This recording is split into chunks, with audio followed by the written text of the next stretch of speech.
Hi guys, welcome to my YouTube channel. If it's your first time, remember to subscribe and also give a thumbs up to this video. Make sure you watch it and leave a comment so that we actually move together and you shouldn't miss any uploads in future.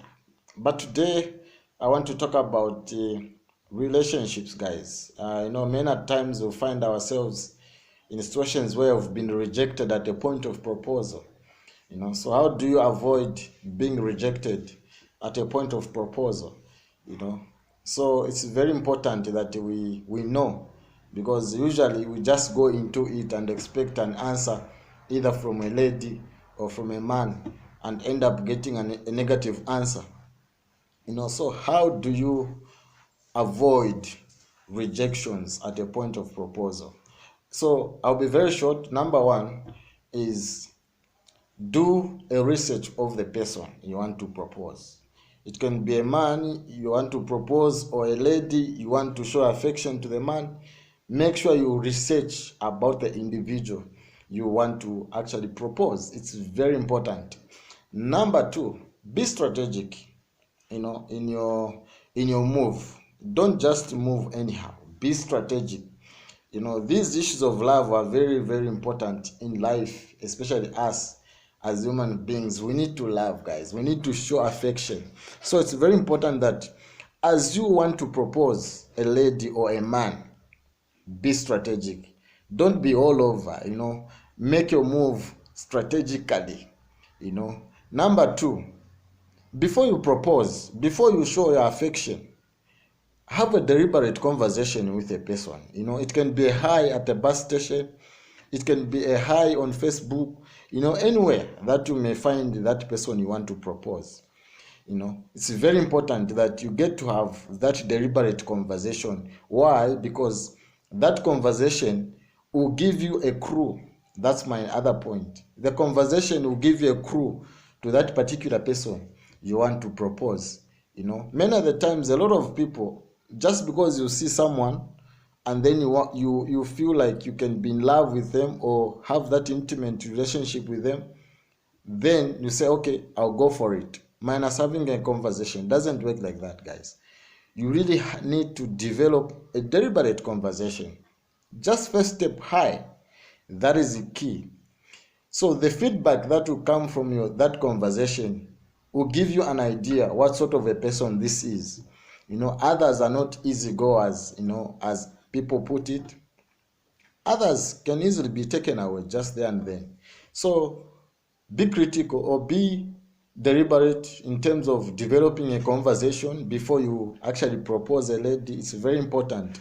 Then the last point is be positioned strategically. Be positioned strategically. What do I mean? Just the way you look matters. How the feedback will come from the person you're proposing. How you are smelling is very important, guys. How you are dressing, it's also very important.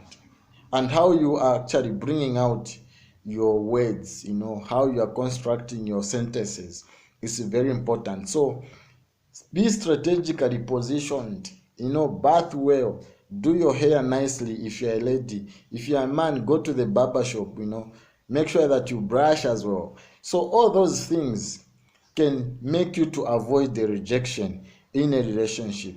But if you decide to just go for it without doing all these nitty-gritties here and there, I can assure you a rejection will definitely come.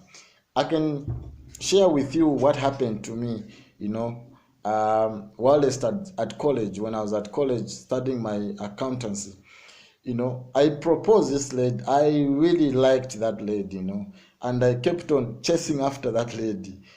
It was a rejection that up to now I still remember. But I think one mistake that was there, that maybe I wasn't so critical, or I wasn't strategically positioned, or maybe I didn't do my research. I didn't develop a conversation with that particular individual before I went for a final proposal. So it's very important that you take all these steps in order, put them together, make sure that you are well up, so that as you go, or your non-proposal is actually on point, you know. So that's what I wanted to share, that you can avoid rejections before you are even before you even propose, you know. A lot of many of the times we get negative feedback because we haven't worked on ourselves, you know. As a result, you end up, you know, being exposed all your weaknesses. And you know what, rejection is not good, because the moment you are rejected, you, for some days, as it were, for some of us, when you are rejected, you will not be productive for some days, others even a week. Others will even stop eating in shima at home, you know, just because they were rejected, you know. Others will develop self-esteem to say, I'm not beautiful, I'm not handsome, how can this person reject me? Some all sorts of, you know, reasons. So we can deliberately avoid rejection before we propose by doing all these points I've stated in this video. So if it's your first time, remember to subscribe and also give it a thumbs up, and also leave a comment so that we move together. I'll be posting great conversations on this particular platform going forward. Indeed, you can also share to others, those that you feel that can be of great use of this information. So see you next time for another great information or conversation that will come your way on this particular platform. Bye bye.